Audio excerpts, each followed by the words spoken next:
प्रकोप आहे. तर हा जो पित्ताचा चय आहे तो कसा घडतोय, तर शीतेन युक्ताः तीक्ष्णाद्याः. तीक्ष्णत्व आहेच आहे, पण शैत्य असल्यामुळं काय होतं, ते फार वाढू दिलं जात नाही आणि म्हणून चयाच्या अवस्थेमध्ये वर्षा ऋतूमध्ये पित्त राहतं. आणि वर्षानंतर जेव्हा शरद चालू होतो, तर अचानक उष्णता वाढते, म्हणून उष्णेन कोपम, म्हणून शरद ऋतूमध्ये पित्त वाढतंय. आणखीन कधी पित्त वाढतंय, तर त्याच्यामध्ये मध्य अन्न असं म्हणजे म्हणजे अन्न म्हणजे दिवस, मध्य म्हणजे दिवसाचा मध्य म्हणजे दुपारी 12 ते 3 हा जो काळ आहे, किंवा 12 ते 2. आपण ना बऱ्याच वेळेला अनेक वैद्यांकडनं ऐकलेलं असतं की पित्ताच्या काळात आणि 12 ते 2 किंवा 10 ते 2 हा पित्ताचा काळ. हा पित्ताचा वेळ कोणी ठरवला 10 ते 2?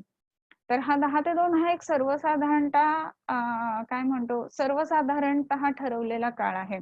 परंतु मध्य अन्न याचा अर्थ काय, तर अख्ख्या दिवसाचा जो मध्य काढला, एक सर्वसाधारणतः जर का बघितलं, तर आपल्या भारतामध्ये साधारण 6 ते 6:30 ते 6:45च्या दरम्यान सूर्योदय होतो आणि त्याच वेळेला संध्याकाळी जो आहे तो सूर्यास्त होतो. 6 ते रात्री संध्याकाळचे 6 ह्याचा जर का मध्य काढला ना, तर तो कुठे येतो हे बघायला पाहिजे आणि त्याच्या आजूबाजूचा जो काळ आहे ना, तो म्हणजे मध्यान्ह असं म्हटलंय आणि तसं असल्यामुळं त्या वेळेला पित्ताचा प्रकोप आहे. आपण पुढची स्लाइड घेऊयात.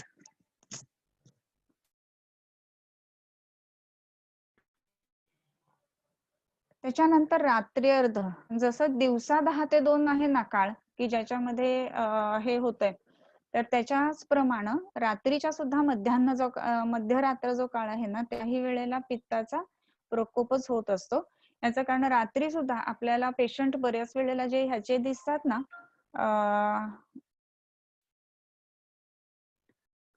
ज्या वेळेला आपण हॉस्पिटलला वगैरे विशेष करून काम करत असतो, तर त्यावेळेला बऱ्याचदा असं दिसतं की रात्री 1:30, 2, 2:30च्या सुमाराला वगैरे बऱ्याच वेळेला असं दिसतं की कार्डियाक पेशंट्स आपल्याला त्यावेळेला ऍडमिट झालेले दिसत असतात आणि त्याच्यामध्ये आपण बघतो काय, तर रात्रीच्या वेळेला काहीतरी खाल्लेलं असतं आणि 2:30-3 ला भयंकर छातीत दुखायला लागतं आणि पेशंट ऍडमिट होतात. ज्यांनी हॉस्पिटलला काम केलं त्यांनी प्रत्येक वेळेला बघितलेलं असतं की असं छानपैकी सकाळच्या 2-3 वाजता सकाळच्या 7-8 वाजता पेशंट कार्डियाक चा प्रॉब्लेम घेऊन कधी येत नाही किंवा संध्याकाळी 4 वाजता सुद्धा कधी येत नाही.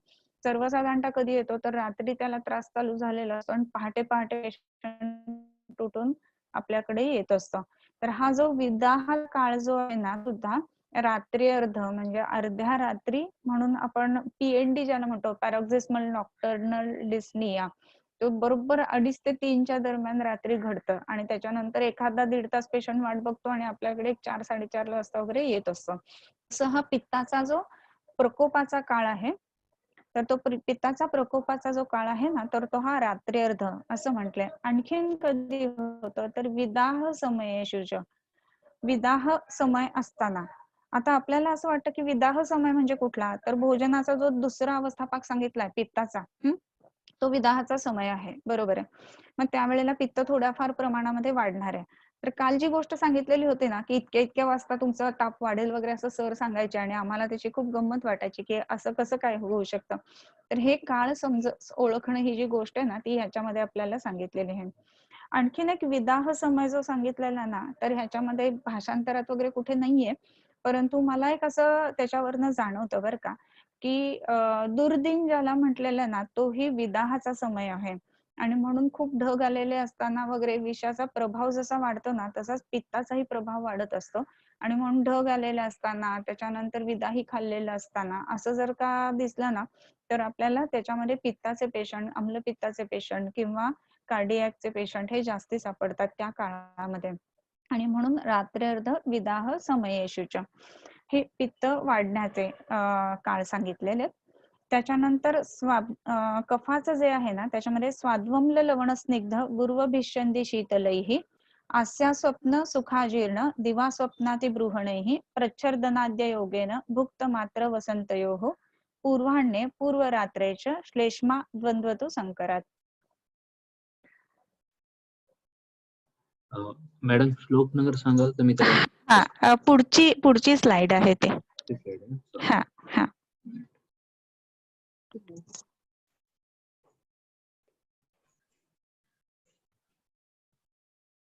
राईट. त्याच्यामध्ये 17 नंबर्स. परफेक्ट. हा, जिथे कर्सर आहे तिथेच आहे. ओके. स्वाद्वम्ल लवण स्निग्ध गुर्व भिषंदी शीतलेहि आस्या स्वप्न सुखाजीर्ण दिवा स्वप्नाति बृहणैः प्रच्छर्दनाद्य योगेन भुक्त मात्र वसंतयोः. ओके. सो स्वादू अम्ल लवण. आता ना ग्रंथकार जे असतात ना ते त्यांची खूप वेगवेगळी खूप वैशिष्ट्ये असतात. आपण प्रत्येक वेळेला बघितलं की त्यांचा क्रम जो असतो तो परफेक्ट असतो. ते सांगतात त्याची पद्धत एकच असते किंवा एक सूत्र धरून ते शेवटपर्यंत त्याच पद्धतीनं जात असतात. आता इथे सुद्धा तुम्हाला त्याचा प्रत्यय येईल की ज्या वेळेला आपण वाताचे, पित्ताचे आणि कफाचे आपण प्रकोपाची कारण बघतोय तर सगळ्यात पहिल्यांदा रस सांगतात ते. तर तिन्ही ठिकाणी बघा तुम्ही आधी रस सांगितलेले आहेत, बरोबर. त्याच्यानंतर गुरुवादी गुण सांगतात. मग गुरुवादी गुण झाल्यानंतर इतर जे वैशिष्ट्य आहे ते सांगतात. तर ह्या पद्धतीनंच त्यांनी पूर्ण त्या संहितांमध्ये सुद्धा असं केलेलं आहे बरं का. तर स्वादू, अम्ल, लवण ह्या ज्या 3 गोष्टी आहेत तर हे 3 रस जे आहेत ते कफ वाढवणारे आहेत. तत्राद्या मारुतम घंटी त्रयस्तिक्तादयक कफम, पहिल्या अध्यायातला जो श्लोक आहे आपला, कषाय तिक्त मधुराहा पित्तम अन्येतु कुर्वते. त्याप्रमाणे स्वादू, अम्ल, लवण हे जे आहे ते कफ वाढवणारे आहेत. त्याच्यानंतर स्निग्ध गुण, गुरुगुण, अभिषंदी आणि शीतल हे जे आहेत हे कफ वाढवणारे आहेत. आस्या स्वप्न सुखाजीर्ण दिवा स्वप्न अतिबृहणैः ह्याच्यामुळे सुद्धा कफ वाढणार आहे. आस्या स्वप्न, हास्य स्वप्न म्हणजे काय की आरामात झोपून राहणं, जे सगळेजण आता लॉकडाऊन मध्ये करतात, बरोबर. तर कसं आहे की त्याच्यातनं काहीतरी चांगल्या गोष्टी म्हणजे जो जो आपल्याला वेळ मिळालेला आहे ना तो चांगल्या पद्धतीनं कसा वापरला गेला पाहिजे किंवा वापरता आला पाहिजे, हे काय एंटरप्रेनरचं खूप वैशिष्ट्य असतं आणि महत्व असतं बरं का. तर एक त्याचं अगदी क्लासिकल उदाहरण हे म्हणजे ज्या वेळेला अंदमानला ह्याच्यामध्ये सेल्युलर जेलमध्ये सावरकर होते तर ते काय तिथे नुसते बसले नाहीत हो. त्यांनी जयोस्तुतेसारखी एवढी मोठीच्या मोठी काव्य तिथे लिहून काढले, हो की नाही, जिथे लिहायला साधनं नव्हती आणि काही नव्हते. तर आपल्याला आरामात 21 दिवस घरात बसायला सांगितलंय तर त्याचा चांगला उपयोग कसा करता आला पाहिजे किंवा केला गेला पाहिजे याचा विचार हा प्रत्येकाने करायला पाहिजे. एवढ्या कठीण परिस्थितीत जर का ते एवढं सुंदर काव्य लिहू शकत असतील तर घरात तर आपल्याला सगळी सुख हात जोडून आहेत, फक्त आपल्याला घरात थांबायचं एवढी एकच गोष्ट आहे, बरोबर. सो त्यावेळेला सुद्धा छान काय करता येईल ह्या गोष्टींचा विचार नक्की करायला पाहिजे. नुसतं झोपून राहणं ह्याच्याने काय होणार आहे तर कफ वाढणार आहे. आणि तसंही आता वसंत ऋतू आहे आणि वसंत ऋतूमध्ये सुद्धा कफाच्या प्रकोप असल्यामुळे पुन्हा तो वाढण्यासाठी आणखीन कारणीभूत होणार आहे. आणि मग शरीरात आळस झाल्यानंतर एकदा झोपलो ना आपण दिवसभर की दुसऱ्या दिवशी पण झोपावंसच वाटतं. असं होत नाही की काल माझी खूप झोप झाली आज मी आता झोपणार नाही, असं कोणालाही वाटत नाही. जो माणूस झोपायला लागतो ना तो झोपतच जातो, कारण शरीरामध्ये तेवढा आळस आणि गौरव आणि सामर्थ्य तयार व्हायला लागते म्हणून. ओके. सो हास्य स्वप्न सुख अजीर्ण, खूप जास्ती सुख घेणं याच्याने सुद्धा कफ वाढत असतो. तुम्हाला जुनी एक दिलीप राजाची कथा माहित असेल तर सांगते. मला जरा गोष्टी सांगायला आवडतातच, तसंही तुम्हाला माहिती आहे. तर दिलीप राजा जो होता ना तर त्याला इनफर्टिलिटी होती. त्याला दिवस म्हणजे त्याच्या बायकोला दिवस राहत नव्हते आणि त्याच्यामध्ये त्याला चिकित्सा काय सांगितली गेली तर तू गायीची सेवा कर असं सांगितलं गेलं. आता आपल्याला वाटेल की हे सगळं कुठेतरी आध्यात्मिक लेवलवरती आहे की गायीची सेवा केल्यानंतर त्याला मुलं होतील वगैरे, बरोबर आहे. परंतु गाय जी आहे ना ती अशी म्हशीसारखी एका जागी बसत नाही, बरोबर. ती ऍक्टिव्ह असते, उभी राहते बराच वेळ आणि ती बरेच ठिकाणी फिरत फिरत जाऊन चरते. एका ठिकाणी बसून रवंथ नाही करत ती जास्त काळ. सो ज्या ज्या वेळेला त्या दिलीप राजांनी त्या गायीची सेवा केली ना तर त्याचंही त्याच्या बरोबरीने चालणं झालं. त्याच्यानंतर फक्त गायीचं उच्छिष्ट खायचं असं सांगितलंय. त्यामुळे खूप मिताहार म्हणजे थोडंसं खाणं या गोष्टी झाल्या त्याच्या. आणि मग त्याच्यातला जो विकृत कफ होतो तो निघून गेला आणि मग त्याला मुलं झाली, अशी त्याची कथा आहे. तर हे जे आधी का झालेलं होतं तर तो राजा होता आणि सगळं अलबेल चाललेलं होतं आणि कुठे काही आक्रमण नाहीत काही नाहीत, सगळं मस्त चाललंय. तर राजा असतो तर मग त्याला सगळ्या गोष्टी हात जोडून समोर असणार. मग साहजिकच त्याचा आराम आणि ह्या त्या गोष्टी झाल्या आणि त्याच्यामुळे शरीरामध्ये कफ विकृती होऊन प्रमेहासारख्या संप्राप्त्या घडून ध्वजोच्छ्राय न होणं ही गोष्ट घडली. आणि तसं झाल्यामुळं त्याला मुलं होत नव्हते. परंतु तेच गायीची सेवा केल्यानंतर त्याला मुलं व्हायला झाली म्हणजे. तर असा त्याचा एक छोटासा गोष्टीचा रेफरन्स आहे. सो आपण जेव्हा कफाचा विचार करतो ना तर त्यावेळेला आस्या स्वप्न सुखाजीर्ण दिवा स्वप्न आणि अतिबृहण दिवा स्वप्न, दिवसा झोपणं ही गोष्ट फारच मोठ्या प्रमाणामध्ये सांगितलेली आहे, की आपण प्रत्येक पेशंटला सांगत असतो, दुपारी झोपू नका आणि रात्री जागू नका. पण पेशंट ऑप्शन्स विचारत असतात, मग बसून झोपा वगैरे असलं काहीतरी आपल्याला सांगावं लागतं. पण ऍक्टिव्ह स्वतःला ठेवणं आणि काहीतरी कशात तरी गुंतवून ठेवलं ना, तर निश्चितच दुपारची झोप नक्की टाळता येत असते. त्याच्यानंतर अतिबृहण, खूप जास्त आहार करणं. प्रच्छर्दनादी अयोगेन. आता हा थोडासा एक वेगळा मुद्दा आहे बरं का. म्हणजे वमनादीच्या अयोगामुळं कफ विकृती होते. आता वमनाचा अयोग झाला तर अयोगस्तेन निष्ठीव कंडुकोठ ज्वरादय. कंडुकोठ आणि ज्वर हे आपल्याला माहित असतं. पण इथे कसं म्हटलंय, प्रच्छर्दनादी अयोगेन. अयोग ज्या वेळेला होतो प्रच्छर्दनादीचा, तर त्यावेळेला काय काय होणार आहे, तर एकतर वाताची विकृती तर होणार आहे, कारण की गती बदलली आहे किंवा गती विकृत झाली आहे त्याच्यामुळं. परंतु त्याच्याच बरोबरीने उत्कलेश जो आहे ना कफाचा झालेला, परंतु जर का अयोग झाला असेल तर तो उत्कलेश तसाच राहिल्यामुळं शरीरामध्ये कफ जो आहे तो वाढायला लागतो.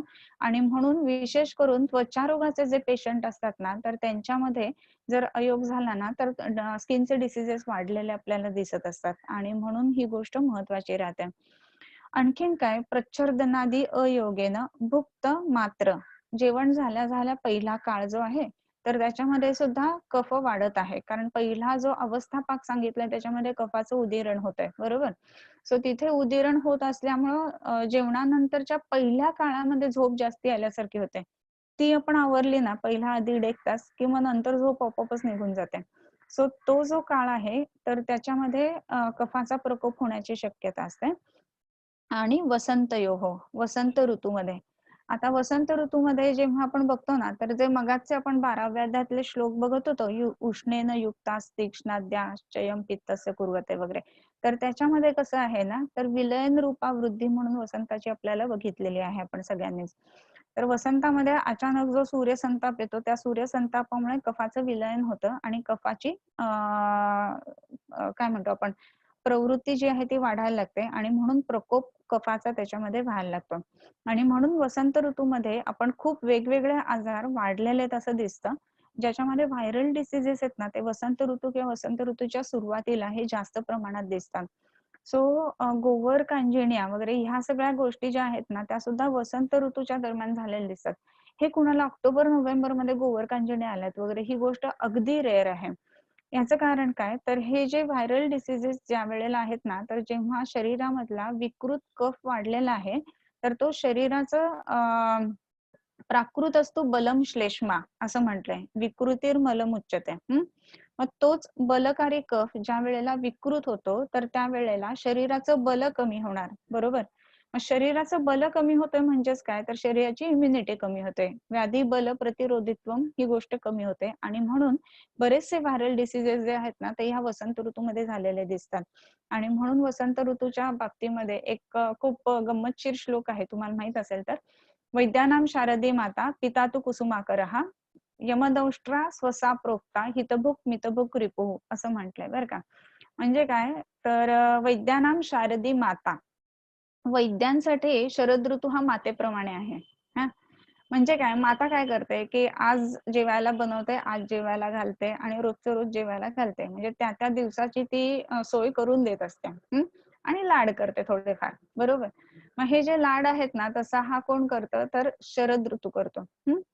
परंतु पिता तो कुसुमाकर, कुसुमाकर म्हणजे वसंत ऋतू. पिता आहे, पिता काय करतो, तो फक्त आजचा विचार नाही करत, मुलाच्या भविष्याची चिंता जास्ती करतोय तो, बरोबर. सो थोडंफार तुम्हाला जास्ती सरप्लस मिळवून देण्याचं काम जे आहे ना, ते हे कुसुमाकर म्हणजे वसंत ऋतू करतोय आणि म्हणून तो पित्याप्रमाणे वैद्यासाठी आहे. ओके. यमदंष्ट्रा स्वसा प्रोक्ता, स्वसा म्हणजे सासू. आणि यमदंष्ट्रा म्हणजे काय, यमाची दाढ. यमाची दाढ हा एक काळ सांगितलेला आहे. आणि शिवाय दुसऱ्या अर्थाने घेतो की जो पेशंट अगदी आयसीयू मध्ये असतो ना, तर त्या यमाच्या दाढेतनं बाहेर आला असं पण नॉर्मली म्हणतो, बरोबर. सो ही यमाची दाढ जी आहे ना, ती सासू आहे वैद्याची. सासू म्हणजे काय, तर अगदी कोडकौतुक करणारी किंवा अगदी हातावरती उचलून घेणारी अशी असते ना, म्हणजे सासू म्हणजे काय, की जावयाचे सगळेच्या सगळे लाड ती पुरवते, जे म्हणेल ते देते, राईट. सो तसं वैद्याला सगळ्या काही गोष्टी देणारे जे आहे ना, तर ही यमदंष्ट्रा स्वसा प्रोक्ता. आणि हितभुक मितभुक रिपुः. वैद्याचा शत्रू कोण? तर हितभुक म्हणजे हितकर खाणारा आणि मितकर खाणारा जो आहे तो वैद्याचा शत्रू आहे. ह्याच्यातली गंमत सोडून द्या, परंतु कसं आहे ना की हे सांगताना त्यांना असं सांगायचं आहे की आजार कुठल्या काळामध्ये मॅक्झिमम होत आहेत आणि कुठला काळ हा शरीरासाठी चांगला आहे हे उलट्या अर्थाने आपण बघायला पाहिजे. तरी एक गंमत म्हणून एक श्लोक मध्ये साठवला म्हणून तुम्हाला सांगितला, परंतु असे श्लोक जे सुभाषित मालांमध्ये असतात ना ते आपल्याला थोडे थोडे माहिती असायला हवेत बरं का. त्याच्यानंतर पृच्छर्दनाद्य योगेनं भुक्त मात्र वसंतयोः. आणखीन कधी वाढतो कफ? तर पूर्वाण्णे, दिवसाच्या अन्न पूर्व म्हणजे दिवस सुरू होताना आणि पूर्व रात्री, रात्रीच्या पहिल्या प्रहरामध्ये, या 2 वेळेला कफ वाढतो. कुठल्याही याचे पहिले जे काळ आहेत ना ते कफाचे आहेत, दुसरे काळ आहेत ते पित्ताचे आहेत आणि तिसरे शेवटचे जे काळ आहेत ते वाताचे आहेत. बरोबर. सो त्या दृष्टीने पूर्वाह्णे आणि पूर्वरात्री हे जे 2 आहेत ते कफाचे काळ येतात. ओके. त्याच्यानंतर द्वंद्व तू संकरात. द्वंद्व तू संकरात असं म्हणत असताना काय तर दोन कारण जी आहेत म्हणजे 2 दोष वाढण्याची जी कारण आहेत ती दोघांच्या नुसार एकत्रित अशी जाणून घ्यावीत. म्हणजे काय तर समजा पित्त आणि वात हे दोन्ही वाढायचे आहेत, तर वाताची कारणं आणि पित्ताची कारणं ही एकत्रित सेवन केली जाणं असं ज्या वेळेला होतं त्यावेळेला द्वंद्वज दोष म्हणजे 2 दोष एकदम वाढायला लागतात. आणखीन काय तर मिश्री भावात समजताना सन्निपातच तथा पुनः. मिश्री भावात समजताना हे सगळेच्या सगळे जे हेतू आहेत ना ते एकत्रितरित्या जर घडले ना तर सन्निपात जो आहे ना तो घडायला लागतो आणि म्हणून सान्निपातिक व्याधी व्हायला लागतात. म्हणून वाताचे, पित्ताचे आणि कफाचे हे हेतू जे सांगितलेत ना ते एकत्रित घडणं याला सन्निपात असं म्हटलंय. हे सन्निपातिक जे आहेत ना त्याच्याशिवाय आणखीन कुठले कुठले आहेत की ज्या गोष्टींमुळे एकदम तिन्ही दोष वाढतायत, तर त्याच्यामध्ये मिश्री भावात समजताना सन्निपातच तथा पुनः संकीर्णाजीर्ण विषम विरुद्धाध्यशनादिभिः व्यापन्न मध्य पानीय शुष्क शाकाम मूलकैः पिण्याकमृद्य वसुरा पूती शुष्क कृशामिषैः दोषत्रय करस्तैस्तैस्तथा न परिवर्तनात्.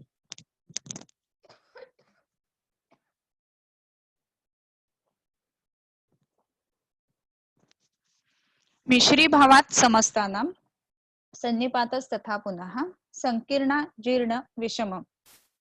काय खाल्ल्यानंतर संकीर्ण आसन म्हणजे गोष्टी एकत्रित करून खाणं.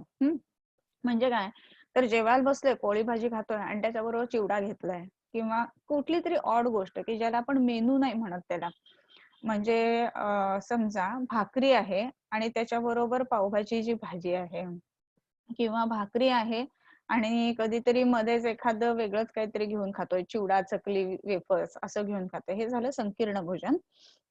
संकीर्ण अजीर्ण विषम विरुद्ध अध्यशन आदिभिः. हे सगळे वेगवेगळे अशनाचे प्रकार आहेत, वेगवेगळे आपल्याला माहिती आहेत. संकीर्ण, त्याच्यानंतर अजीर्ण भोजन म्हणजे पहिलं अजीर्ण असताना दुसरं भोजन करणं. त्याच्यानंतर विषमासन, मिश्रम पथ्यम पथ्यंच भुक्तम तू विषमासनम असं म्हणतात. त्याच्यानंतर विरुद्ध खाणं, त्याच्यानंतर अध्यशन म्हणजे आधीच न बसलेलं असताना पुन्हा खाणं. या सगळ्या गोष्टींनी सन्निपातिक दोष म्हणजे तिन्ही दोष एकदम वाढतात.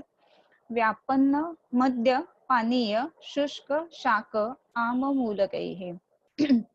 व्यापन्न मद्य पानीय, मद्य इत्यादी ज्या गोष्टी आहेत ना, मगाशी आपण म्हटलो बघ की दुर्दिन हा शब्द जो आहे तो इथे आलेला नाहीये, पण विदाह समय असा जो वापरलाय तर त्याच्यात आपण दुर्दिन हा शब्द घ्यायला पाहिजे.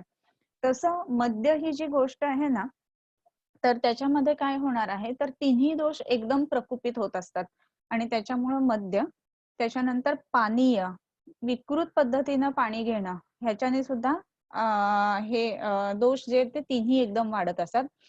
शुष्क शाक, आता आपल्याला वाटेल की वाळलेले शाक कोण खातंय, पण तुम्हाला माहित असेल की वाळलेली हरभऱ्याची भाजी एकदम क्लासिकल त्याचं उदाहरण असतं आणि ती असे जे ह्याचे असतात ना दुष्काळ वगैरे तर त्याच काळासाठी ती ठेवली जाते जनरली.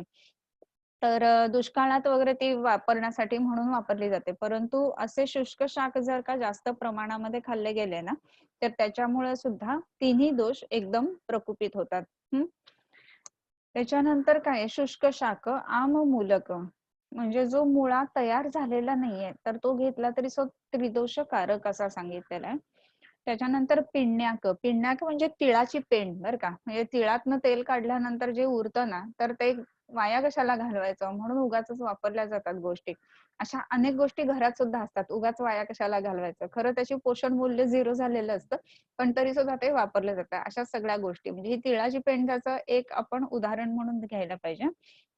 त्याच्यानंतर मृत, मृत म्हणजे माती.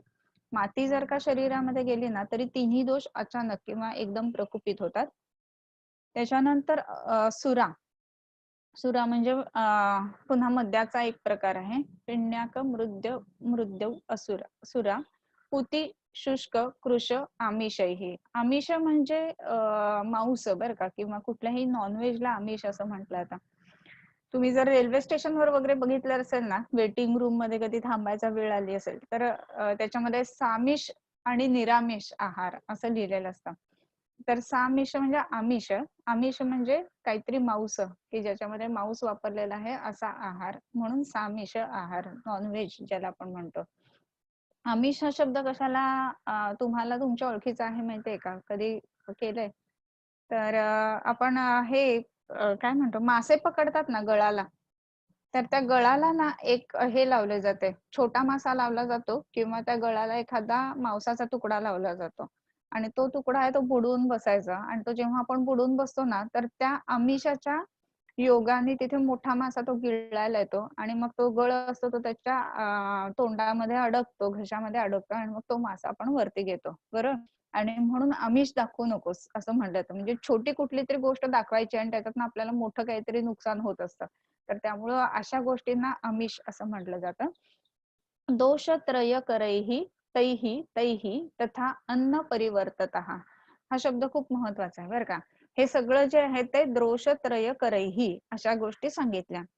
तैहि तैहि आणि काय, तथा अन्न परिवर्ततः, अन्न एकदम बदलून टाकणं. म्हणजे आता सात्म्य जी गोष्ट आहे, आपण रोज काय खातो आहे आणि त्याचा अचानक सगळ्याच्या सगळा बदल करणं, मग त्याच्या वेळेमध्ये असेल किंवा त्याच्या प्रमाणामध्ये असेल किंवा त्याच्या स्वरूपामध्ये असेल. आपण रोज एक नॉर्मल आपण धरूयात की वरण भात भाजी पोळी खातो, बरोबर. आणि अचानक मला कोणीतरी सांगितलं की असं नाही, रसाहार केल्यानंतर माणसं स्वस्थ होतात, मग मी ते सगळं थांबवायचं आणि नुसते फळांचे रस चालू करायचे किंवा फक्त फळं खायला चालू करायचे. हे जे वन डे मध्ये होतात ना, तर हे असात्म्यतेमुळं अनेक रोग उत्पन्न होतात आणि त्रिदोषांची उत्पत्ती होते, आणि म्हणून असा आहार एकदम बदलू नये, अन्न परिवर्ततः असं म्हणलं. धातोर्दुष्टात पुरोवातात, ग्रहावेशात विषात घरात, दुष्टांनात पर्वताश्लेषात, ग्रहेर जन्मर्क्ष पीडनात, मिथ्यायोगाच्च विविधात, पापानांच्या निषेवणात, स्त्रीणाम प्रसव वैषम्यात, तथा मिथ्योपचारतः. आणखीन कशा कशामुळे त्रिदोषांचा प्रकोप होतो, तर ह्या आणखीन काही वेगळ्या गोष्टी सांगितल्यात. धातोर्दुष्टात, ह्याचाच एक पाठभेद ऋतोर्दुष्टात असा आहे बरं का. धातुदुष्ट आधीपासूनच असतील आणि त्याच्यातून सामता होईल असा आहार उत्पन्न केला किंवा आहार घेतला गेला, तर त्याच्यामुळं तीनही दोष एकदम प्रकुपित होतात. आणि दुसरा जो पाठभेद आहे त्याच्यामध्ये ऋतोर्दुष्टात असं म्हटलंय, जे ऋतुदुष्ट झाल्यानंतर, जसं आता आपण बघतोय की अवकाळी पावसाने काय लातूरकरांना झोडपले वगैरे, तर हा अवकाळी पाऊस येणं किंवा नको त्यावेळेला थंडी पडणं, मध्ये एक तुम्ही व्हॉट्सअपवरती हा पण मेसेज बघितला असेल की हेमंत ऋतूपर्यंत यावेळेस पाऊस पडत होता आणि असं जेव्हा होतं त्यावेळेला पुढे येणारा जनपदोद्भवंस सांगितला जातो किंवा येण्याची शक्यता असते, असा एक श्लोक होता. तर ही जी आहे ती ऋतुदुष्टी, तर ऋतुदुष्टीमुळे तीनही दोषांचा प्रकोप एकदम होत असतो.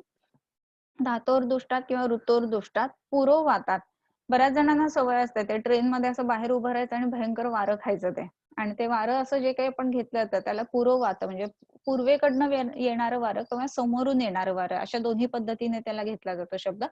तर हा जो पुरोवात आहे ना, तर त्याच्यामुळे सुद्धा तीनही दोष एकदम प्रकुपित होत असतात. ग्रह वेशात, विषात आणि गरात, ग्रहवेश. ग्रह म्हणजे वेगवेगळ्या पद्धतीचे ग्रह किंवा राक्षस असं जे म्हटलेलं आहे, की ज्याला आपण कुठल्याही पद्धतीचे जीव जंतू असं म्हणू तसे. त्याच्यानंतर विषामुळं 3ही दोषांचा प्रकोप होतो आणि गरामुळं 3ही दोषांचा प्रकोप होतो. आता विष वेगळं घेतलंय आणि गर वेगळं घेतलंय. तर त्याचं आपण कारण समजून घ्यायला पाहिजे. विष म्हणत असताना डायरेक्ट विषप्राशन किंवा कुठल्याही विषारी प्राणी जे आहेत त्यांचे दंश वगैरे ह्या गोष्टी घेऊ शकतात. पण गर म्हणजे कसं आहे ना, तर वेगवेगळ्या पद्धतीनं गर याचा अर्थ घेतला जातो. गर म्हणजे आपण दूषी विष या अर्थाने एक घेतो, की आपण रोज जे खातो आहे, तर जे पचत नसेल व्यवस्थित, अजीर्ण असेल, तर त्याला आपण गर म्हणणार. आणखीन एक दुसरी महत्वाची गोष्ट गर जे आहे ना, तर गरळ ओकणे असं म्हटलं जातं शब्द वाक्यप्रयोग बरोबर. तर मंथरा त्याच्या बाबतीमध्ये प्रसिद्ध आहे, की मंथरेने कैकेयीचे कानामध्ये गरळ ओकले. हे आपण पाठ केलेलं असतं किंवा वाचलेलं असतं अनेक वेळेला. तर असं इतर म्हणजे आहार आपण काल बघितलं, की आपण जो जिभेने खातो त्याच्या व्यतिरिक्त इतर 4 इंद्रिय पण आहेत, की ज्याच्याने आपण आहार घेत असतो. सो कानांनी खूप विकृत गोष्ट ऐकणं, डोळ्यांनी खूप विकृत गोष्ट ऐकणं, त्वचेला खूप विकृत गोष्ट जाणवणं, ह्या ज्या काही गोष्टी आहेत ना, इतर जी ज्ञानेंद्रिय आहेत, तर ह्यांच्या संदर्भामध्ये सुद्धा जर काही विकृत गोष्टींचं सेवन केलं गेलं असेल ना, तरी त्रिदोषांचा प्रकोप होतो, असं म्हटलेलं आहे. तर हा जो आहे हा गर बरं का. तुम्ही ते हे बघितलं असेल कधी खतरों के खिलाडी बरं. ते एक बॉक्स असतो, त्या बॉक्सच्या आतमध्ये जाऊन बसायचं आणि त्याच्यामध्ये डंख मारणारे अनेक सारे किडे टाकलेले असतात आणि मग त्याच्यामध्ये ते 15 मिनिटं बसून दाखवायचं. हा एक चॅलेंज. अशा टाईपचे चॅलेंज असतात. असले जे काही चॅलेंजेस स्वीकारणं आहेत ना, ते म्हणजे ह्या प्रकारामध्ये घ्यायला पाहिजे. कारण त्वचेला नको ते स्पर्श होणं ही अर्थ त्याच्यामध्ये होतो. सो इतरही इंद्रियांचा विकृत आहार ह्या गरामधनं स्पष्ट होतो बरं का. त्याच्यानंतर दुष्टांनात पर्वताश्लेषात दुष्ट अन्न घेतल्यानंतर दुष्ट अन्न म्हणजे काय तर जंतुजुष्ट आहे किंवा विकृत पद्धतीने बनवलेलं आहे किंवा क्लीन आहे अशा पद्धतीचं सगळं दुष्ट अन्न. आता आपण काय काय ते वेगवेगळ्या पद्धतीनं बघतो की शरीरामधले जे मल आहेत ना ते मिश्रित करून दिलेलं जे अन्न आहे त्याला सुद्धा दुष्ट अन्न आपण म्हणू शकतो. म्हणजे घाम पडलाय बनवत असताना वगैरे अशा पद्धतीच्या ज्या गोष्टी आहेत ना त्याचा विचार त्याच्यामध्ये करायला पाहिजे. दुष्टांना पर्वताश्लेषात. आता आपल्याला वाटेल की पर्वताला कोण मिठी मारायला जाणार आहे बरोबर. परंतु एकदम अचानक साहस करणं या अर्थाने पर्वताश्लेषात असं म्हणलंय. पर्वतरोहण करणं हे जे आहे ना तर स्टेप बाय स्टेप केलं जातं ते सुद्धा. अचानक कोणी एकदम हिमालय चढायला जात नाही. पण आधी जर हिस्ट्री दिलीच नाही की मी नाहीच चढलेलो आधी कुठलं आणि मग डायरेक्टच हिमालयावरती जाणं तर त्याच्यामुळे सुद्धा त्रिदोषांचा प्रकोप होत असतो. हिमालय असं नाही पण कुठलाही पर्वत बर का. ग्रहेही जन्म अर्क्ष पीडनात. अर्क्ष म्हणजे यक्ष म्हटलं जातं. हा ग्रह आणि जन्मर्क्ष म्हणजे जन्माच्या जे काही राशी नक्षत्र असतात तर त्याच्या पीडनामुळं मिथ्या योगाच्या विविधात विविध मिथ्या योगांमुळे आणि पापानांच्या निषेवनात पापांचं सेवन करणं. आता हे पाप म्हणजे कुठले माहितीये का तर दुसरा अध्याय जो आलेला आहे ना तर त्याच्यामध्ये दशविध पापकर्म सांगितलेत. आठवतात का कोणाला? हिंसास्ते अन्यथा कामम पैशून्यम परुषानृते संभिन्नालाप व्यापादम अभिद्यादृक विपर्यम पापम कर्मेती दशधा काय वाक मानसैही त्यजेत असं म्हटलंय बरोबर. सो ही दशविध पापकर्म ही ज्या वेळेला पापकर्म केली जातात ना तर त्याच्यामुळं सुद्धा हे त्रिदोष जे आहेत ना तर ते एकदम प्रकुपित होतात असं आहे. आणखीन कशामुळे त्रिदोषांचा प्रकोप होतोय तर स्त्रीणाम प्रसव वैषम्यात.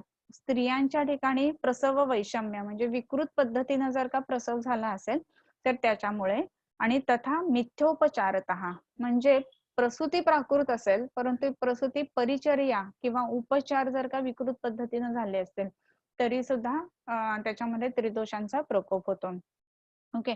सो त्रिदोषांच्या बरोबर म्हणजे आता तिन्ही दोषांची कारण त्यांनी सेपरेट सेपरेट सांगितले आणि ते सगळं समजून घ्या असं नाही सांगितलेलं आहे. ह्याचं कारण काय तिन्ही दोषांना एकदम प्रकोपित करणारी काही विशिष्ट कारणं आहेत आणि ती विशिष्ट कारणं जी आहेत ना ती आपल्याला समजून घ्यायचीत म्हणून हे आणखीन काही विशिष्ट त्यांनी त्याच्या गोष्टी सांगितल्या. म्हणजे हे पण केलं वाताचं पण केलं पित्ताचं पण केलं आणि कफाचं पण केलं. याच्या व्यतिरिक्त काही कारणं आहेत की ज्याच्यामुळे डायरेक्ट तिन्ही दोषांचा प्रकोप होतोय. अशी जी कारणं आहेत ना तर ती आताची जी आपण बघितली ती त्याच्यामध्ये मिश्री भावात समजताना सन्निपातस्तथा पुनः पासूनचे. ओके. अमोल सर आपण स्लाइड चेंज करूया.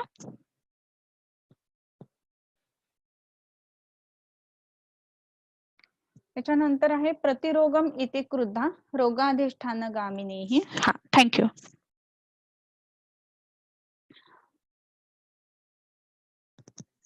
नाही, ह्याच्या आधीची बरोबर होते. हा, ठीक आहे, बरोबर. प्रतिरोगम इति क्रुद्धा रोगाधिष्ठानगामिनीहि रसायनिक प्रपद्याशु दोषा देहे विकुर्वते. आता हे बघत असताना आपण दरवेळेला बघतो की श्लोकांचा अर्थ कसा लावायचा किंवा कसं करायचं. तर सगळ्यात पहिल्यांदा त्याचं जे हे असतं ना, क्रियापद किंवा वर्ब ज्याला म्हणतो ते शोधायचं. तर ह्याच्यामध्ये काय आहे, तर विकुर्वते. किम कुर्वते? दोषाः विकुर्वते म्हणजे रोगान कुर्वते. कुत्र कुर्वते? दोषाः देहे रोगान कुर्वते. बरोबर. आणि मग कशाच्या योगाने होतं हे? प्रतिरोगम इति क्रुद्धाः रोगाधिष्ठानगामिनीहि रसायनीहि आशु प्रपद्य देहे दोषाः विकुर्वते. बरोबर. म्हणजे काय, या सगळ्या कारणांनी प्रतिरोगम, या सगळ्या कारणांनी जी हे आहेत जे दोष आहेत तर ते त्या त्या स्थानामध्ये रोगा अधिष्ठानगामिनीहि रसायनीहि.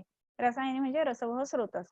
तर रसवह स्रोतसाच्या साह्याने रोगाचं अधिष्ठान जिथे जिथे आहे तिथे जाऊन दोषाः देहे प्रपद्य आशु विकुर्वते. अशा ठिकाणी जाऊन दोष जे आहेत ते देहामध्ये विकृती किंवा रोग उत्पन्न करतात.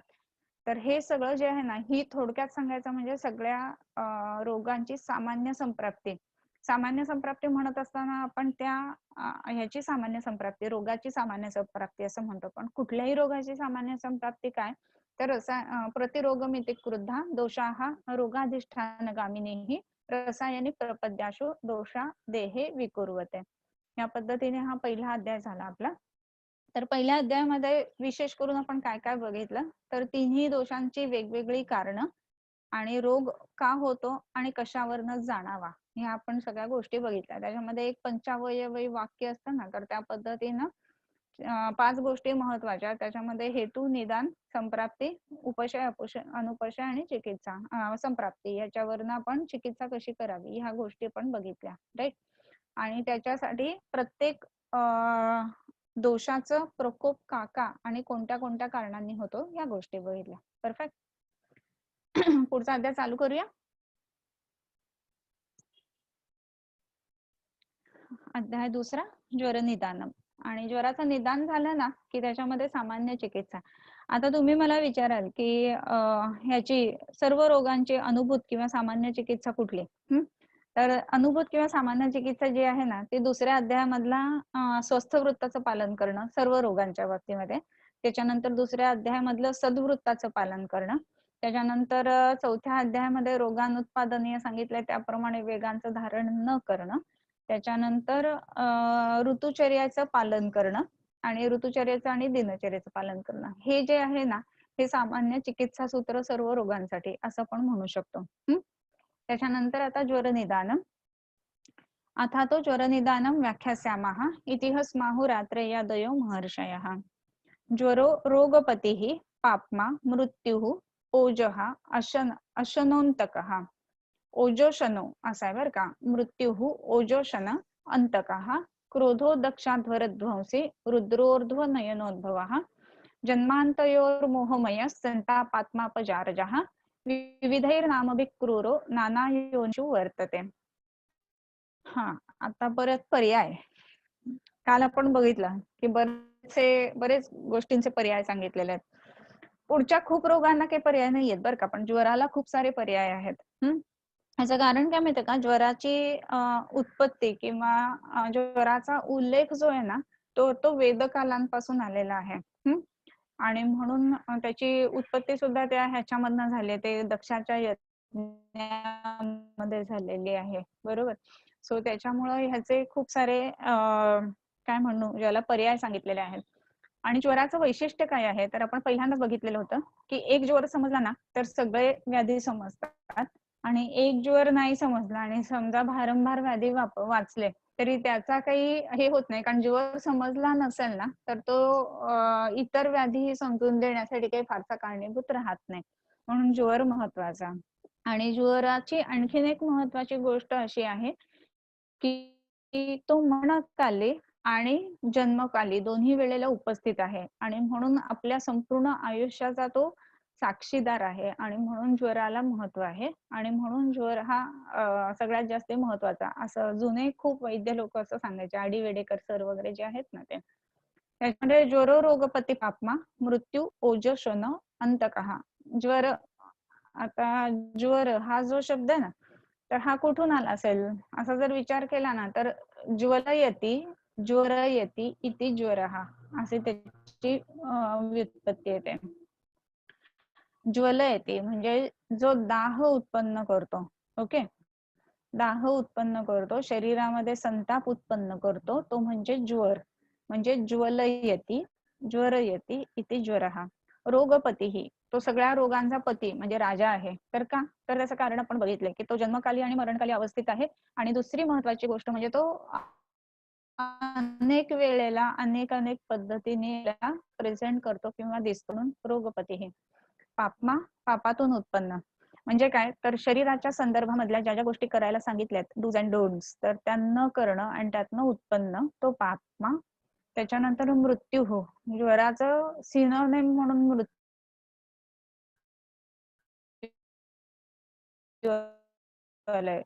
इतका तो महत्वाचा आहे, मरणकारी आणि म्हणून हो. त्याच्यानंतर ओजोषण हा असा शब्द वापरलेला आहे. ओजोषण म्हणजे काय, शरीराचा ओज खाणारा. अशन म्हणजे खाणे, ज्वर ओज ओज खाणारा या अर्थाने ओजोषण हा असा आलाय. मग ओजोषण हा असा म्हणत असताना त्याच्यामध्ये ना खूप वेगवेगळ्या पेशंट किंवा वेगवेगळे आजार त्याच्यामध्ये इन्व्हॉल्व झालेले आपल्याला दिसतात. ओज काय करतं शरीराचं, तर ओजस्तु तेजो धातू नाम शुक्रांता नाम परमश्रुतम हृदयस्तमपि व्यापी देहस्थिती निबंधनम. संपूर्ण देहाची स्थिती जी ती ओजावरती अवलंबून आहे, बरोबर.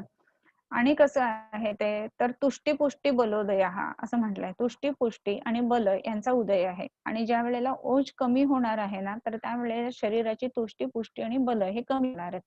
बल ह्याचाच अर्थ आपण बघितलेलं होतं की व्याधी प्रतिकार शक्ती या अर्थाने येतो. सो प्रतिकार शक्ती कमी होणं आणि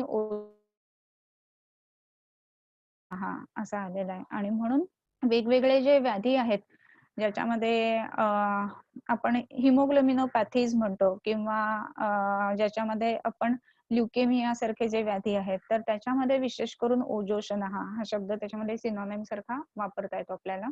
अंतकहा, शरीराचा अंत करणारा. क्रोधो दक्षाध्वरध्वंसी, क्रोध म्हणजे ज्वराचं दुसरं नाव म्हणजे क्रोध असं म्हटलेलं आहे. म्हणजे नुसता एखादा माणूस खूप चिडत असेल ना तरी त्याला ताप आहे असं समजून आपण औषध देऊ शकतो, बरं का. म्हणजे काल आपण बघितलं ना की त्याच्या पर्यायानुसार आपल्याला औषध निवडता येऊ शकतं किंवा त्याच्या पर्यायानुसार ती वनस्पती त्या त्या पद्धतीने वापरता येऊ शकते. जर ज्वराला क्रोध असा जर का पर्याय शब्द असेल तर क्रोधाचं औषध जे जे असेल ना ते म्हणजे ज्वराचं औषध असणार आहे आणि जे जे ज्वराचं औषध आहे ते क्रोधाचं औषध असणार आहे, बरोबर. सो त्या दृष्टीने आज एक मोठं दालन आपल्याला उघडलंय असं तुमच्या लक्षात येईल. आयुर्वेदामध्ये मानस उपचार कुठे आहेत म्हणून आपण सगळीकडे शोधत असतो. तर मनोव्याधी म्हणजे दोन, उन्माद अपस्मार, झालं संपलं, बाकी काही विषय नाहीये आयुर्वेदात असं वाटत असतं. पण क्रोध असा शब्द जर ज्वराला दिला तर जिथे जिथे ज्वर आहे ना तिथे तिथे मानसव्याधींचं औषध आपल्याला सापडायला पाहिजे. तर ह्या पद्धतीनं आता तुम्ही ज्वर शब्द बरेच जणांनी काढलेला आहे ना तर त्याच्यामध्ये आता ही औषधं सुद्धा तुम्हाला मानसच्या संदर्भामध्ये सुद्धा मिळायला लागतील. आता तुम्ही एक केस बघितली होती बघा की त्याला संशय होता की तो कोरोना पॉझिटिव्ह आहे का नाही आहे पेशंट म्हणून. आणि तसं असल्यामुळं त्यांनी आत्महत्या करून घेतली. म्हणजे मनाची अवस्था किती विकल असू शकते त्याचं हे उदाहरण आहे. म्हणजे रोग होईल का नाही ह्याच्याही व्यतिरिक्त झालाय की नाही हे न तपासता सुद्धा त्याला सामोरं जायचं ही सुद्धा त्याच्या मनामध्ये नाहीये किंवा तेवढी सुद्धा मनाची ताकद नाहीये. तर ह्याला काय म्हणायला पाहिजे वेगळं, हो की नाही. सो हे ओजोषण म्हणजे ओज कमी होणं, हतबल होणं आणि क्रोध याच्यातनं उत्पन्न ह्या गोष्टी दिसतात. त्याच्यानंतर दक्ष अध्वर ध्वंसी असा शब्द आहे बरं का. दक्षाधर ध्वंसी असा जो आहे तो. अध्वर म्हणजे यज्ञ, अध्वर्यू असं म्हटलं जातं यज्ञ करणाऱ्याला. दक्षाचा अध्वर म्हणजे दक्ष प्रजापती जो होता राजा तर त्याच्या यज्ञाचा विध्वंस करणारा म्हणून ज्वर असं म्हटलंय. ती माहिती असेल ना तुम्हाला ते सतीची गोष्ट? हा, तर त्याच्यामध्ये ती हे केली, मग त्याच्यातनं तिने यज्ञातनं तिला काढलं वगैरे वगैरे, आणि मग जिथे जिथे ते अवयव पडले ते त्याचे वेगवेगळे तीर्थक्षेत्र झाली त्याची, ते नैनिताल वगैरे आहे ना तसल्या. दक्षाध्वरध्वंसी आणि रुद्रोर्ध्व नयनोद्भव, हा रुद्र म्हणजे शंकराच्या ऊर्ध्व नयन, तिसऱ्या डोळ्यातनं उत्पन्न झालेला. तिसरा डोळा उघडतो तेव्हाच काहीतरी भयानक घडतं, आणि त्याच्यातनं ज्याची उत्पत्ती आहे असा म्हणजे तो ज्वर कसा असेल भयानक, हो की नाही. जन्मांतयोर मोहमयः संतापात्मा पचारजः. जन्म अंतयोहो मोहमयः, जन्मसमयी आणि अंतसमयी असणारा, आणि कसा तर मोहमयः, जिथे मोह सापडतोय तिथे. आता परत हे मानसव्याधीशी संबंधित मोह हा शब्द आला की नाही. सो मोह जिथे जिथे आहे तो, आणि संतापात्मापचारजः, संताप हा त्याचा आत्मा आहे असा, म्हणजे चिडणं ही गोष्ट, संताप झाला वगैरे असं जे म्हणतो ते, आणि शरीर ताप याही अर्थाने, आणि अपचारजः, अपचार केल्यामुळे उत्पन्न होणारा. म्हणजे काय तर एखाद्याच्या संदर्भामध्ये वाईट चिंतन हे जे आहे ना, तर त्याला अपचार असं म्हटलं जातं. तर अशातनं उत्पन्न झालेलं आहे. विविधैः नामभिः क्रूरो नाना योनिषु वर्तते. विविधैः नामभिः, हा जो ज्वर आहे तो हा वेगवेगळ्या नावांनी तिथे आता ही सगळी नावं त्याची सांगितली, आणि तो नाना योनिषु वर्तते. म्हणजे काय तर योनी, मानव योनीच्या व्यतिरिक्त इतर सर्व प्राणी जे पक्षी जे ह्या योनींमध्ये सुद्धा हा ज्वर दिसतो. म्हणजेच काय, ह्या एका शब्दातनं आपल्याला असं दिसतं की आयुर्वेद जो आहे ना, तर तो इतर योनींच्या संदर्भामध्ये सुद्धा वापरता येऊ शकतो. आपल्याला अश्व आयुर्वेद, गज आयुर्वेद वगैरे माहिती आहेत, तर तशाच पद्धतीनं ह्या ज्वरातली औषधं सुद्धा इतर योनीतल्या प्राण्यांसाठी आपण वापरू शकतो, आणि म्हणून तसं सांगितलेलं आहे. घ्यायचंय पुढचं का आपण शंका असतील तर विचारूया.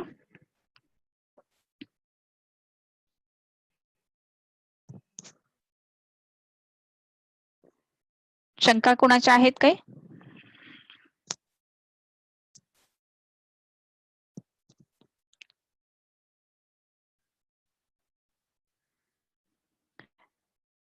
हा, तर मध्ये किंवा मेनोपॉज नंतर चिडचिड किंवा राग येतो, त्यात ज्वर चिकित्सा देता येईल का? नक्कीच देता येईल. पिरियड्स जे आहेत ना, तर त्याचा संदर्भ आपण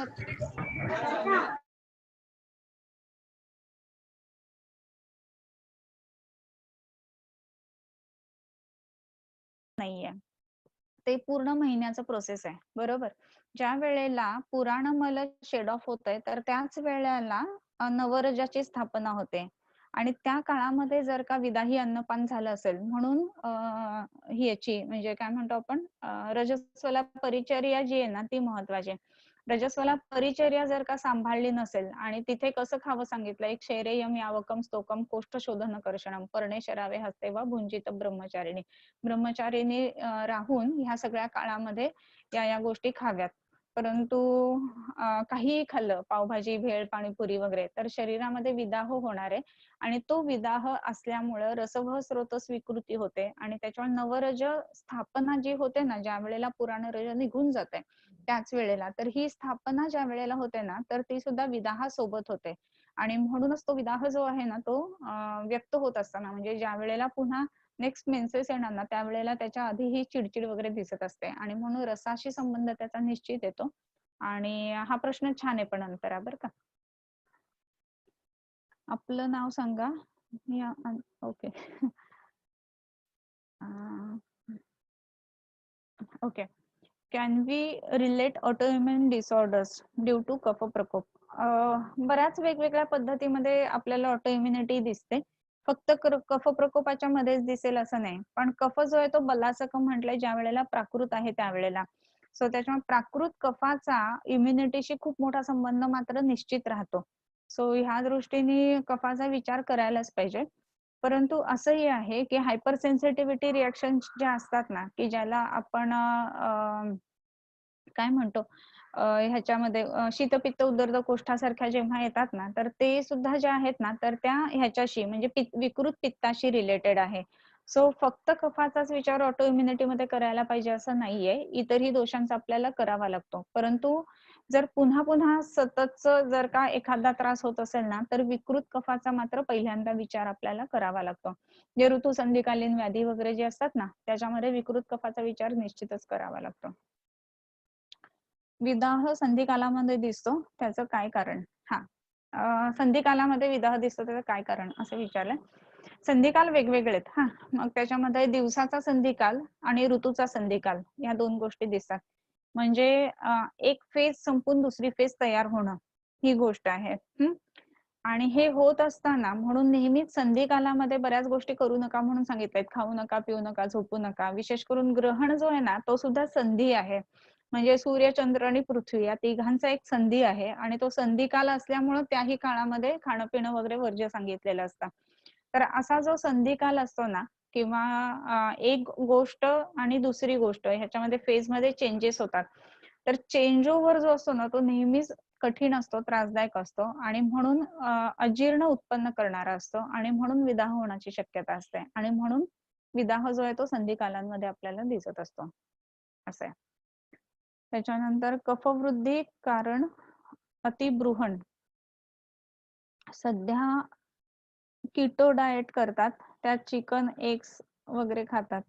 ज्या आपल्यानुसार बृहण करणाऱ्या आहेत, तरी कीटो डाएटने वजन कमी होताना दिसते असे का? बरोबर आहे. एकदम प्रॅक्टिकल प्रश्न आहे हा. तर ते प्रोटीन खूप जास्त मोठ्या प्रमाणात घेतात ते लोक आणि ऑलमोस्ट कार्बोहायड्रेट्स पूर्ण बंद केलेले असतात.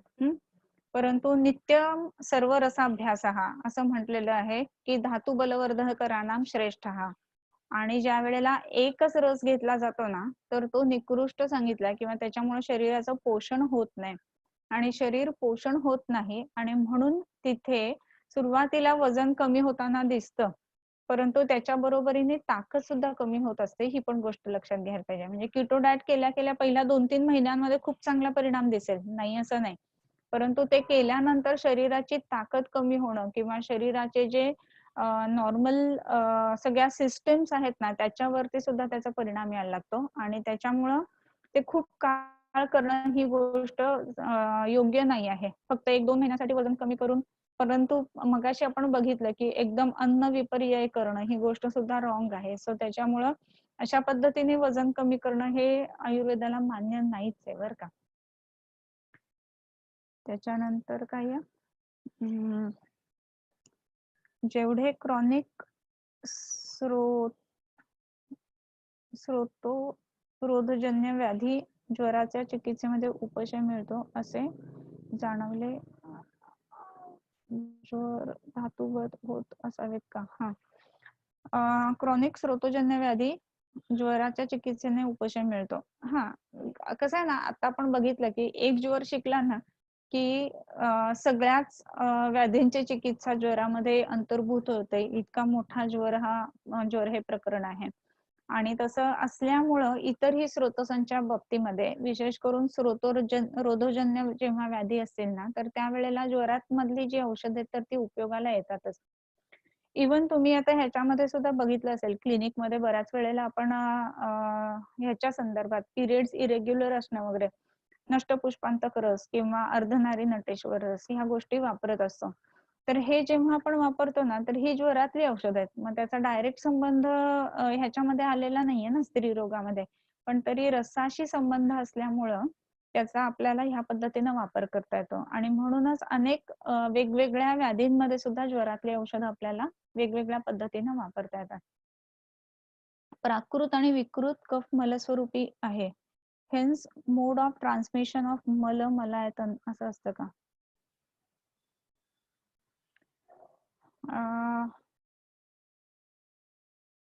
मला प्रश्न नाही कळला. हा शीतल ठक्करने विचारलाय.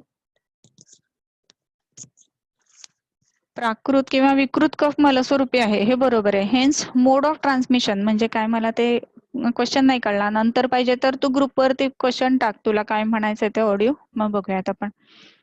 त्याच्यानंतर ऋतुजा, काल तुम्ही हनुमानच्या शब्द निरुक्तीमध्ये विशिष्ट हनु म्हणून हनुमान, तर मग हनुमान चिकित्सा पानरगीता वाचली तर सीए मॅन्डिबल सबम्युकोजल फायब्रोसिस किंवा बक्कल कॅव्हिटी कॅन्सर वरती त्याचा उपयोग होईल का? हा, आता कसं आहे ना की हनुमान असं म्हणत असताना विशिष्ट हनु त्याला आहे असं म्हटलं, किंवा स्ट्रॉंग हनु म्हणजे त्याचा मॅन्डिबल होतो म्हणून त्याला तसं म्हटलंय. पण सीएचे जे संप्राप्ती बघितली ना तर त्रिदोषजन्य आहे. आणि त्याचा मुख्य कारण जे आहे तर त्याच्यामध्ये शुक्रदृष्टी आणि वातदृष्टी वायूमुळे विभजती असं म्हटलेलं आहे बरोबर. तर सेल्युलर लेवलची डिव्हिजन जर का जास्त प्रमाणामध्ये होत असेल तर तिथे वायूची विकृती ही सुद्धा गोष्ट धरायला पाहिजे. आणि त्याच्यामुळे पवनपुत्र असं हनुमानाचं नाव आहे. म्हणजे मॅन्डिबलच्या ही पेक्षा इतरही कॅन्सर मध्ये सुद्धा आपण त्याचा वापर करू शकतो. आणि पवनपुत्र असल्यामुळं हनुमंताला ज्या ज्या वनस्पती वापरल्या जातात ना तर त्याचा उपयोग आपण वेगवेगळ्या पद्धतीच्या कॅन्सर मध्ये सुद्धा करून बघू शकतो निश्चितच. याचं कारण की सेल्युलर डिव्हिजन एवढ्या फास्ट होत असते आणि त्याच्यामुळे ती ग्रोथ एनगल्फ न झाल्यामुळं शरीरामध्ये त्या सेल्स वाढून ते ट्युमरचे प्रकार त्याच्यामध्ये उत्पन्न होत असतात. आणि हे जर एनगल्फ करायचं असेल ना तर तिथे वाताला एकतर कंट्रोल करायला पाहिजे किंवा वाताची गती प्राकृत करायला पाहिजे. आणि त्याच्यासाठी गती प्राकृत करण्याच्या दृष्टीने म्हणून ह्या पवनपुत्र हनुमानासाठी विशेष करून रुई वगैरे आलेला आहे ना तर त्याचा विचार आपण नक्की तिथे करू शकतो. रुईच्या बाबतीत आणखीन एक महत्वाची गोष्ट मला ऋतुजा अशी सांगावीशी वाटते की रुई जी आहे ना तर त्याच्यामध्ये पण चीक निघतो. तर चीक निघणारी जी जी द्रव्य असतात तर ती शुक्रल असतात. आणि विकृत शुक्र दुष्ट करणं, तीक्ष्णत्व असणं आणि शिवाय वात कमी करणं असं सर्व दृष्टीने रुईचा उपयोग निश्चितच सीएच्या पेशंट मध्ये आपल्याला करता येईल असं वाटतं. ओके, संधिपात हेतुसंवांचं लक्षण महास्रोतस मध्ये दिसायचं कारण काय? शीतल, संधिपातिक हेतू म्हणजे जे आता आपण शेवटी लास्टला वाचले ना त्याच्यामध्ये संकीर्ण जीर्ण विषम विरुद्ध देशनादिही आणि मग पुढे इतरही सांगितलेत. पण सगळ्यात महत्वाच्या गोष्टी म्हणजे सुरुवात जी सांगितली ना त्यांनी तर त्याच्यामध्ये संकीर्ण अजीर्ण भोजन, विषम भोजन, विषमासन, विरुद्धासन वगैरे हे सगळं सांगितलेलं आहे. आणि रोगा सर्वेपी मंदेग्नव असं म्हटलेलं आहे. कुठून ही जी सुरुवात जी आहे ना तर ते महास्रोतसाशी संबंधित आहे नेहमीच. आणि म्हणून पहिला आहारावरती आपण सुद्धा काहीही झालं तरी पहिलं खाल्लं काय हा प्रश्न विचारत असतो का नाही. याचं कारण सुरुवात आजाराची जी आहे ना ती महास्रोतस किंवा अग्नी विकृती ह्याच्यातनच उत्पन्न होत असते. अग्नी जर प्राकृत असेल आणि काहीही खाल्लं असेल ना तरी सुद्धा पचवायची ताकद अग्नीमध्ये असते. पण अग्नी जर का आता वसंत ऋतू आहे आणि त्याच्यामुळं तो तेवढा चांगला नाही आहे तर विकृत खाण्यामुळे इमिजिएट उत्पन्न होणार आहेत गोष्टी. आणि त्या सुद्धा नुसतं खूप खाणं किंवा जास्ती खाणं किंवा कमी खाणं असं नाहीये बरं का. त्याच्यामध्ये सगळे विकृत प्रकार आहेत अन्नाचे. हे संकीर्ण भोजन, अध्यशन, विषमासन ह्या सगळ्या गोष्टींचा संबंध त्याच्यामध्ये येतो. आणि म्हणून संनिपातिक हेतू जे आहेत ना ते निश्चितच महास्रोतसांमध्ये दिसतात आणि त्याच्या व्यतिरिक्त सुद्धा आहेत बरं का. फक्त महास्रोतसातलेच आहेत असंही नाहीये त्याच्यामध्ये. ओके, त्याच्यानंतर आशुतोष गुप्ता कॅन्सर मध्ये ऑटोफॅगी लंघन असं आर्टिकल होतं. तर तसंच ज्वर जीर्ण ज्वर चिकित्सा वापरता येईल का? अगदी परफेक्ट वापरता येईल. याचं कारण काय आहे ना की जीर्ण ज्वरामध्ये दोष लीन आहेत आणि अग्नी जो आहे तो तेवढा चांगला नसतो. आणि मला वाटतं चायनाच्या शास्त्रज्ञांना हे मिळालेलं होतं त्याच्यावरती नोबेल प्राइज. दर 15 दिवसांनी एक उपास केला तर ऑटोफॅगी जी आहे ना ती चांगल्या पद्धतीने वाढते आणि त्याच्यामुळं कॅन्सर सारख्या विकृत सेल ज्या आहेत त्या एनगल्फ केल्या जातात. आणि तसं असल्यामुळं कॅन्सर बरा करण्याच्या दृष्टीने म्हणून 15 दिवसातून एक उपास करावा. तर तसं त्यांनी ते दिलेलं होतं. आता उपास किंवा लंघन ज्या वेळेला केलं जातं ना तर त्यावेळेला काय घडतं तर अग्नी जो आहे ना तर आता तुम्हाला सगळ्यांना एक छोटंसं उदाहरण देते. आपण सगळेजण घरी आहोत आता राईट. आणि घरी असल्यामुळं घर आवरलं गेलंय की नाही आता सगळ्यांचं. ऑलमोस्ट कपाट सगळ्यांचे आवरून झालेत किंवा माळे असतील तर ते आवरून झालेत. मग त्याला का वेळ मिळाला तर आपल्याला वेळ मिळाला म्हणून राईट. अदरवाईज ते तसंच पडलं असतं. म्हणजेच काय तर त्या अग्नीला आपण अवसर दिला ना तर तो शरीरामधले जे जे असे कोपरे आहेत की ज्याच्यामध्ये डेब्रिस आहे, सेल्युलर डेब्रिस आहे तर ते सगळं स्वच्छ करण्याचं काम त्या काळामध्ये करणार आहे ज्या काळात त्याला आपण मोकळा ठेवलाय. पण त्याला जर का आपण जसं रोजच्या रोज आपण बाहेर जातोय, काम करतोय, भरपूर थकून येतोय, तर आपल्याला आल्यानंतर ते माळे किंवा कपाट आवरायची एनर्जी राहत नाही, बरोबर? तसं जर त्याला आहारच पचवायची आपण खूप सारी कामं देत बसलो ना, तर ही महत्वाची कामं राहून जाणार आहेत त्याची. आणि ही सुद्धा तेवढीच महत्वाची कामं आहेत आणि म्हणून लंघन जे आहे ना, तर ते ऑटोफॅगीच्या दृष्टीने महत्वाचं आहे. हे सेल्युलर डेब्रिस खाण्याचं काम जे आहे ना सगळं, तर ते लंघन करतं आणि म्हणून त्याच्यासाठी त्यांना नोबेल मिळालंय. तर ज्वराची चिकित्सा जर बघितली, तर चिकित्सेमध्ये सगळ्यात पहिलं वाक्य लंघन आहे परत. कारण ज्वराची चिकित्सा ऑटोफॅगीमध्ये निश्चित काम करेल आणि त्याच्या सीए सारख्या ज्या काही गोष्टी आहेत ना, तर त्याची उत्तरं ज्वरामध्ये खूप सारे मिळत असतात. प्रत्येक वेळेला नवीन आजार येतो ना, तर त्याच्या वेळेला जर का आपण आपल्या पद्धतीनं त्याचं निदान पंचक जर का लावलं, तर आपल्याला समजायला लागतं की हे कसं कसं आणि कुठे बसतंय. प्रत्येक पेशंटचं निदान आपल्यामध्ये वेगवेगळं राहतं, सेम असतं असं होत नाही बऱ्याचदा. आणि असं का होतं, तर प्रत्येकाची संप्राप्ती डिफरंट असते, त्याच्यामुळे तसं होतं आणि वेगवेगळ्या पद्धतीने आपल्याला औषधं त्याच्यामधली सापडायला लागतात. ओके. त्याच्यानंतर भारतीने विचारलंय, in pregnancy there is morning sickness, vomiting, time is morning time and not pitta specifically. बरं, कसं आहे ना, की पहिले पहिले काळ जे असतात ना, तर ते आपण बघितलं की कफाचे आहेत. जसं दिवसाचा पहिला काळ कफाचा आहे, जेवण झाल्यानंतरचा पहिला काळ कफाचा आहे. तसंच प्रेग्नन्सी राहिल्यानंतर सुद्धा पहिला काळ कफाचा आहे. ओके. आणि तो कफाचा जो काळ आहे ना, तर त्याच्यामुळे शरीरामध्ये उत्क्लेश वाढलेला आहे, क्लेद वाढलेला आहे. आणि क्लेद वाढलेला असल्यामुळे मळमळल्यासारखं होतं. इथे बका पित्तासारख्या उलट्या होत नाहीत कधीच. नुसतं मळमळतं, अनइझी असतो. पण बाहेर काही येत नसतं जास्त. आणि ते जे आहे ते कफाच्या उत्क्लेशामुळे आहे. आणि हेच ज्या वेळेला विकृत प्रेग्नन्सी असतं ना, त्यावेळेला खूप मोठ्या प्रमाणात दिसतं. तर हायपर एमेसिस ज्याला म्हणतो आपण, खूप जास्त प्रमाणामध्ये उलट्या होतात, असं जर का असेल ना, तर शरीरामध्ये हे जे प्रेग्नन्सी जी राहिलेली आहे ती प्राकृत आहे का विकृत आहे, ही गोष्ट बघावी लागते त्या दृष्टीने आपल्याला. आणि ही प्राकृत आहे का विकृत आहे बघण्यासाठी मग आपण HCG वगैरे करतो आणि मग त्याच्यामध्ये काही वेळेला ते द्राक्षागर्भ वगैरे सांगितले तसे असतात, त्यावेळेला ते हायपरेमेसिस असतात. परंतु नॉर्मल प्रेग्नन्सी मध्ये जेव्हा आपण विचार करू ना, तर कफाच्या उत्क्लेशामुळे घडलेली ही गोष्ट आहे. आणि कफाचा उत्क्लेश असल्यामुळे नुसतं मळमळत राहतं, त्याचा काही खूप जास्ती त्रास असतो असं नसतं. ओके. त्याच्यानंतर विभूतीने विचारलंय, रोगासर्वे पे मंदेग्नो असे म्हणतो, पण तीक्ष्णाग्नी विश्वाग्नी पण आहेत. हा, बरं, विषमाग्नी पण आहेत व्याधी करणारे. सो फ्यू डाऊट आहे त्याच्यामध्ये. Okay, referring to other meaning अग्नी. ओके, अग्नी जो आहे ना, तर अग्नीला एक शब्द वापरला जातो इतर साहित्यांमध्ये की तो नित्य सोवळा आहे म्हणून, बरं का. म्हणजे तो विकृत होत नाही स्वतःहून कधी. परंतु तीक्ष्णाग्नी जो आहे ना, तर ती एकच कंडिशन अशी आहे की ज्याच्यामध्ये अग्नी त्याच्या पेक्षा जास्त तीक्ष्ण झालेला आहे किंवा तो हे करतोय. तीक्ष्णाग्नीचं कारण जे आहे ना, तर त्याला अग्निसखा असं वायूला म्हटलेलं आहे. तर अग्नीला जर का वायूने मदत केली ना, तरच तीक्ष्णाग्नी होतो, अदरवाईज नाही होत. आणि म्हणून वणवा वगैरे पेटलेला असतो ना, तर एखादं झाड जळलं तर त्याला आपण वणवा नाही म्हणत. वणवा जो आहे तो तीक्ष्णाग्नी आहे, बरोबर. आणि हा तीक्ष्णाग्नी का पसरतो, तर त्याला वाऱ्याची सवय किंवा वाऱ्याची त्याला साथ मिळते, म्हणून तो तीक्ष्णाग्नी होतो. तसंच आपल्या शरीरामध्ये सुद्धा विकृत जो वायू आहे त्याची जर साथ मिळाली ना, तर तो तीक्ष्णाग्नी होतो.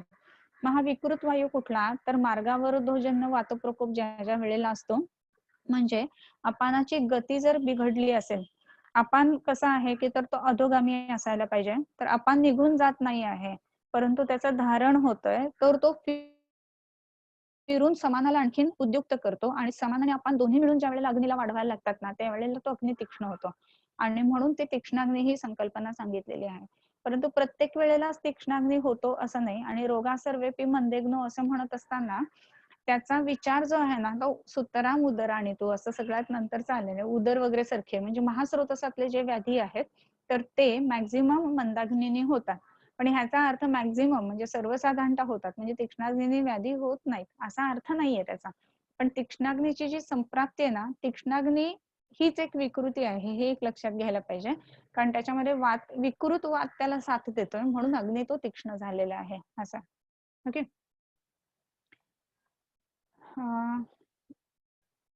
स्नेहाने विचारलंय की सार्कोपेनियाला आयुर्वेदामध्ये कसं कोरिलेट करायचं. आता हा प्रश्न आहे ना, तो म्हणजे थोडासा रामाची सीता कोण आहे बरं का. तर आता काय करायचं, सार्कोपेनिया जो काही पेशंट असेल तर त्या पेशंटची लक्षणं काढायला पाहिजेत. मग ती लक्षणं लिहून काढायला पाहिजेत. मग सुरुवातीला काय झालं, कसं झालं वगैरे सगळ्या आपण ज्याला व्याधी चा प्रवास कसा कसा झालेला आहे हे लिहून काढायला पाहिजे. त्याच्यानुसार आयुर्वेदातले दोष धातू मला लिहून काढायला पाहिजेत त्या पेशंटच्या बाबतीमधले, आणि मग त्याचं निदान करायला पाहिजे. हा पेशंट म्हणजे हा पेशंट म्हणजे ही सवय आता हळूहळू काढून टाका बरं का. म्हणजे पांडू म्हणजे अॅनिमिया, प्रमेह म्हणजे डायबेटीस असं काही नसतं. तर ते ठीक आहे म्हणजे म्हणायला किंवा लोकांना समजायला सोयीने वगैरे ह्या गोष्टी ठीक आहेत. पण आपण संप्राप्ती एक वैद्य म्हणून जेव्हा जेव्हा लावतो ना, तर त्यावेळेला दोषधातू मलांचाच विचार आपण करायला पाहिजे. त्याच्यानंतर मल्टिपल मायलोमामुळे अस्थिविकृती होऊन पॅथॉलॉजिकल फ्रॅक्चर झालेल्या रुग्णाला ज्वराप्रमाणे ट्रीटमेंट द्यावी का? निलेश पाटील. मल्टिपल मायलोमा आहेत आणि त्याच्यामुळे अस्थिविकृती होऊन पॅथॉलॉजिकल फ्रॅक्चर झालंय. तर पॅथॉलॉजीची जी फ्रॅक्चरची जी काही गोष्टी असतात तर त्याच्यामध्ये ज्वरातली औषधं नक्की आपल्याला वापरता येतात. आणि पुन्हा ह्याच्यामध्ये कसं आहे ना, की कारण पण बघायला पाहिजेत. काही वेळेला हा पेशंट राजक्षम्यामध्ये पण बसेल, काही वेळेला हा पेशंट ज्वरामध्ये पण बसेल, आणि काही वेळेला हा पेशंट पांडूमध्ये सुद्धा बसू शकतो. सो त्या पेशंटची संप्राप्ती कशी आहे हे बघून त्याच्यानुसार निदान करायला पाहिजे. पण ज्वरातली आपण म्हणजे 3 ते 4 वेळेला तरी आपण हे वाक्य बोललो की एक ज्वर समजला तर इतर सर्व व्याधी समजतात. तर त्या हिशोबाने ज्वरातली औषधं जी आहेत ना, ती वेगवेगळ्या पद्धतीने खूप आपल्याला फिरवून वेगवेगळ्या व्याधींमध्ये वापरता येत असतात. सो त्याच्यामुळे ज्वरातली औषधं निश्चित आपण या पेशंटमध्ये वापरू शकू. त्याच्यानंतर अमोलने विचारलंय की प्रेग्नन्सीमध्ये काही स्त्रियांची त्वचा उजळते आणि काहींचं तेज कमी होतं, त्याचे दोषांचा कसा हे लावू शकतो. ओके. त्वचा उजळते आणि काहींचं हे सांगितलेलं, तर छाया आणि प्रभा अशा 2 गोष्टी त्याला वापरल्या जातात. त्वचा उजळणं, चेहरा खूप चांगला दिसणं, आणि काही जे पेशंट असतात त्या एकदम थकलेल्या आणि पेंगुळलेल्या अशा असतात. तर बऱ्याच वेळेला असा संबंध त्याचा येतो की गर्भ कसा असेल त्याच्यानुसार ह्या गोष्टी घडतात. गर्भाच्या अपेक्षेपेक्षा म्हणजे गर्भाचं पोषण जे आहे ना, ते at the cost of mother तो घेणारच आहे. त्याच्यामुळं आईच्या ह्याच्यात रक्त कमी आहे किंवा जास्ती आहे त्याचा काही संबंध नाही. तुम्ही अगदी 5 हिमोग्लोबिन असणारी गर्भिणी जरी बघितली ना, तरी तिच्या बेबीचं हिमोग्लोबिन मात्र जन्मतः 18-19 वगैरे असतं. म्हणजे आईचं 5 आहे म्हणून बाळाचं कमी आहे वगैरे असं काही फारसं सापडत नाही, कारण ते पॅरासाइट टाईप आहे. At the cost of mother ते त्याला जे हवंय ते घेणारच आहे. ओके. सो हे जे आहे की काही लोक पेल दिसतात आणि काही लोक एकदम टवटवीत दिसतात. त्याचा संबंध थोडासा खाण्यापिण्याशी, ओजाशी असा आहे. आणि दुसरी महत्वाची गोष्ट म्हणजे विशेष करून 5व्या आणि 6व्या या 2 महिन्यांमध्ये मांस शोणितोपचयः भवति अधिकः अन्येभ्यः मासेभ्यः असं म्हटलेलं आहे. आणि त्याच्यामुळं रक्त आणि मांसाचा उपचय 5व्या महिन्यामध्ये आणि 6व्या महिन्यामध्ये बल आणि वर्णाचा उपचय. सो 5व्या आणि 6व्या महिन्यामध्ये सर्वसाधारण सर्वच गर्भिण्या ज्या असतात ना, ते जरा पॅलॉर असणाऱ्या किंवा थकलेल्या, पेंगुळलेल्या अशा दिसतात. आणि मग 7व्या महिन्यापासून पुन्हा सर्वांग संपूर्ण हे असं होतं, त्यावेळेला ते नॉर्मल दिसायला लागतात. सो हा फरक आहे. पूर्णच्या पूर्ण 9 महिने कोणीतरी अगदीच त्रासदायक प्रेग्नन्सी काढलेली असते, तर त्याची कारणं वेगवेगळी असतात. तर ते त्या पेशंट नुसार आपल्याला सांगावं लागेल. विभूतीने विचारलंय, मॅम वायूमुळे अग्नी तीक्ष्ण म्हणालात. वणवा कसा लागतो? वारा सुटल्यावर वणवा लागतो ना. आपोआपच एका अशा पुढचं दुसरं झाड असं हळूहळू पेटत नाही जात. मग त्याच्यासाठी नुसतं ते मधल्या एक झाडांची लाईन तोडतात आणि मग तो वणवा पुढे सरकत नाही. तर तरी सुद्धा काही वेळेला सरकतो. तर वायू विकृत जर असेल तर म्हणून तर वायूला अग्निसखा असं नाव दिलेलं आहे. तर हा क्वेश्चन पाहिजे तर विभूती नंतर हे करतो, कारण हे म्हणजे नॉर्मलच आहे हे. त्याच्यानंतर अश्विनीने विचारलंय, ड्राय कफ आहे तो बाहेर येत नाहीये, चिकित्सा काय करावी? ड्राय कफ जर का असेल ना, तर निदान कदाचित कफ हे करूच नाहीये. वातजकास असं जर का असेल तर वातजकासाची उत्तम चिकित्सा जी आहे ना, तर त्याच्यामध्ये गुदपिचू ठेवावेत तिळतेल गरम करून. त्याच्यामुळे वायूची जी गती असते ती प्राकृत व्हायला लागते, खोकला कमी होतो आणि मग कफ आतमध्ये जो ड्राय आहे ना, तर तो व्यवस्थित बाहेर पडायला, किंवा कफ जास्त प्रमाणात नसतोच तर तो आतल्यात ऍब्सॉर्ब होणं ही गोष्ट घडते. दुसरी एक महत्वाची गोष्ट म्हणजे लोणी असतं ना, तर त्याची विरघळ करून घ्यायची. म्हणजे लोणी नुसतं गरम केलं की ते विरघळतं, तूप नाही बनवायचं त्याचं. आणि त्या लोण्याच्या विरघळीमध्ये सीतोपलादी किंवा तालिसादी वापरायचं, की त्यांनी सुद्धा खूप चांगल्या पद्धतीने ते ड्राय कफ जो असतो तो निघून जातो. तिसरी आणखीन एक ड्राय कफची उत्तम औषध म्हणजे आपण उडदाची एक पेस्ट बनवतो. त्याच्यामध्ये उडदाची जी डाळ असते ती 1 चमचा घ्यायची, भाजायची, त्याच्यामध्ये पाणी घालून शिजवायचा आणि ती शिजत आली की त्याच्यामध्ये एक अर्धा कप डाळिंबाचा रस घालायचा आणि मग ती छानपणे शिजवायची. ती शिजली की गाळून घ्यायची आणि त्याच्यामध्ये तूप, जिरे आणि ह्याचं तूप जिऱ्याची पावडर जी असते ना त्याची फोडणी द्यायची आणि ते गूळ घालून थोडं थोडं प्यायचं, की त्यांनी हा जो कोरडा खोकला असतो तो एकदम मस्त जात असतो. बट मॅम रेफरिंग टू वासू 1:8 तीक्ष्ण अग्निपित्त. तीक्ष्णाग्नी जो आहे ना, पित्ताचा अग्नी जो आहे तो प्राकृत तीक्ष्ण आहे आणि हा जो आहे मगाचा जो आपण म्हटलं की भस्मकाचा जो तीक्ष्णाग्नी आहे ना तो वेगळा आहे बरं का. तर हे 2 अग्नी वेगळे. तीक्ष्णाग्नी म्हणजे जो आहे तो पटकन पचवणारा. विभूतीचा पुन्हा क्वेश्चन आहे की पित्तामुळे तीक्ष्णाग्नी आहे, तर मग मगाचा जो वरती तीक्ष्णाग्नी होता तो. भस्मकाचा अग्नी हा विकृत अग्नी आहे आणि पित्त प्रकृतीचा तीक्ष्ण अग्नी हा प्राकृत अग्नी आहे. हे 2 अग्नी वेगळे आहेत, हे लक्षात घ्यायला पाहिजे. तुम्ही जर का त्या पहिल्या श्लोकामध्ये बघितलं असेल ना, तर मंदश्चाग्नेस कोष्ठ मृदुर काय बरं त्याच्यामध्ये मध्य अग्नी आणि अजून एक मध्य असा शब्द वापरलेला आहे त्याच्यामध्ये. तर तो तिन्ही दोष समान असताना मध्य अग्नी असं आलेला आहे बरं का. परत 2 मध्य आले त्याच्यामध्ये, तो श्लोक काढून बघा तुम्ही. ओके, अजून काही शंका? बरं, होमवर्क सगळ्यांनी केलाय का? 2च जणांनी पाठवलाय का? पाठवलेलं नाही, ग्रुप वरती पाठवा. निलेश पाटील आणि ऋतुजा या दोघांनीच फक्त पाठवलंय बरं का. ठीक आहे, आजचा अभ्यास काही द्यावा का तुम्हाला?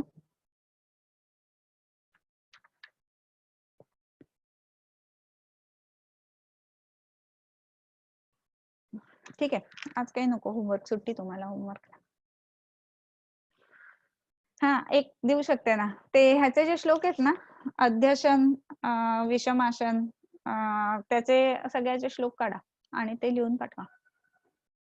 संकीर्ण जीर्ण विषम विरुद्ध अध्यशनादिभी. अध्यशन म्हणजे काय, विषमाशन म्हणजे काय, त्याच्या सगळ्याच्या व्याख्या आलेल्या आहेत, तर तेवढे काढून बघा तुम्ही. संकीर्ण भोजन म्हणजे काय असं सगळं. ओके, बरं. अमोल थांबायचंय? Amol sir, hello. आज थांबूया. थांबूया. एक क्वेश्चन आहे फक्त, तेवढा घेऊ का वेळ टाइम अप आहे? नाही चालेल. चालेल ना. हा, एक क्वेश्चन आहे फक्त, स्नेहाचा आहे. मॅम, प्रकृती इज डिसाइडेड ॲट बर्थ, पण जर चाइल्ड मध्ये कंजनायटल डिसऑर्डर्स, मालफॉर्म बॉडी पार्ट्स असेल तर त्याचा प्रकृती कसं डिसाइड करायचा? बिकॉज वात प्रकृती लक्षणामध्ये स्फुटितत्व अंग वगैरे सांगितलेलं आहे. ते म्हणजे स्फुटितत्वच्या बरं का, अंग म्हणजे त्याला प्रकृती कन्सिडर करायचे की विकृती, हे डिसाइड प्रकृती. ओके ओके, कसं आहे ना, प्रकृती जी सांगितलेली ती शारीरिक लक्षणांबरोबर अग्नी, कोष्ठ आणि मानसिक लक्षणं ही सुद्धा खूप महत्वाची आहेत स्नेहा. तर प्रकृती म्हणत असताना आपण उंची किती आहे, त्याच्यानंतर त्वचेचा रंग कुठला आहे, डोळ्यांचा रंग कुठला आहे, त्याच्यानंतर नख कशी आहेत, स्फुटित आहेत का संहन आहेत, त्याच्यानंतर संधी कशी आहेत, गाढ आहेत का विश्लेष आहेत, ह्या सगळ्या गोष्टी आपण बघतो. हा, परंतु ह्याच्या बरोबरीनच त्याच्यामध्ये मानसिक लक्षणं सुद्धा दिलेली आहेत, बरोबर. जशी पित्ताच्या प्रकृतीमध्ये मेधावी, प्रशिथिल, संधिबंध मांसो, मेधावी असं सांगितलंय. तर ह्या गोष्टी सुद्धा तेवढ्याच महत्वाच्या आहेत. फक्त शारीरिक लक्षणांकडे नाही जायला पाहिजे. याचं कारण काय माहितीये, अदरवाईज काय होईल, युरोपियन सगळेच लोक उंच असतात, मग सगळेच लोक वात प्रकृतीचे वाटायला लागतील. किंवा ऑस्ट्रेलिया मधले सगळेच लोक गोरे आणि लाल ओठांचे असतात, मग ते सगळेच पित्त प्रकृतीचे वाटायला लागतील. असं घडतं का हो? तर असं नाहीये, बरोबर. मग काय बघायला पाहिजे तर मानस भाव सुद्धा त्याच्यामध्ये तेवढेच महत्वाचे असतात. सो अग्नी, कोष्ठ आणि मानस भाव या 3 गोष्टींना वेटेज जास्ती द्यायला पाहिजे. म्हणजे 50 मार्क समजा तुम्ही प्रकृतीला दिलेले आहेत काढण्यासाठी, तर शारीर लक्षणांना 10 मार्क, अग्नीला एकट्या 10 मार्क, एकट्या कोष्ठाला 10 मार्क आणि एकट्या मानस भावांना 10 मार्क असं द्यायला पाहिजे. बऱ्याच वेळेला असं असतं की उंची वगैरे कमी असते एखाद्या मुलाची, मुलीची, आणि संधिबंध वगैरे आपल्याला ठीकठाक दिसत असतात सगळ्या गोष्टी, परंतु एकदम टिपिकल वातप्रकृतीसारखी मानस भाव असतो, म्हणजे कुठलाच निर्णय घेऊ शकत नाही, तडतड गडबड करणारी व्यक्ती असते, असे तुम्ही बघितले असतील, बरोबर? तर अशी जर व्यक्ती जर का उंचीला कमी आहे म्हणून ती वातप्रकृतीची नाही असं आपण थोडीच म्हणणार का? नाही. तर त्याचे मानस भाव कसे आहेत आणि कोष्ठ आणि अग्नी कसा आहे, ह्या 2 गोष्टी खूप महत्वाच्या राहतात. सो जन्मतः जी विकृती असेल, कंजेनायटल एखाद्या अवयवाच्या बाबतीत माल फॉर्मेशन आहे किंवा डिफॉर्मेशन आहे असं जर का असेल ना, तर ती जी आहे ती ज्या वेळेला गर्भ बनत आहे तर त्या वेळच्या वाताच्या विकृतीशी संबंध आहे, तो प्रकृतीशी नाहीये. ओके. सो जो मुद्दा आता आपण बघतो की ज्याला कफाचा त्रास होतो त्याची कफाची प्रकृती असं लोकांमध्ये समज असतो, तर तसं नाही आहे.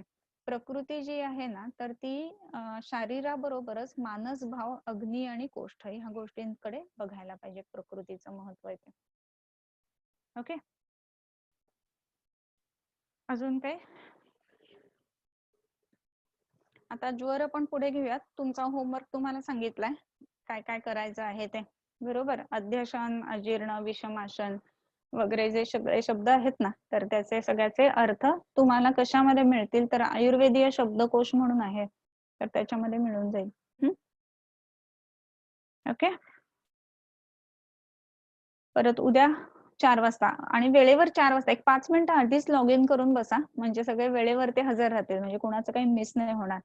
कारण मी बघितलं तर स्टार्ट केलं तेव्हा 40 जण होते आणि नंतर आता 61 जण आहेत, तर 20 जणांचं पहिले 10-1 मिनिटं मिस झाली असणार ना. सो एक 5 मिनिटं आधी येऊन तयार राहा, बरं का? कॉलेज सारखं लेक्चर नाहीये की गेल्यानंतर आरामात 10 मिनिटांनी चालू होतंय, असं नाही होणार. ओके, चालेल, भेटूया मग. Yes, okay. आणखीन आज काही लॉग इन करायला कोणाला जर काही प्रॉब्लेम आला असेल ना तर ग्रुपवरती टाका, अमोल सर तुमचे सॉल्व्ह करतील काही प्रॉब्लेम्स असतील तर. ओके. येस, ओके, ठेवूया.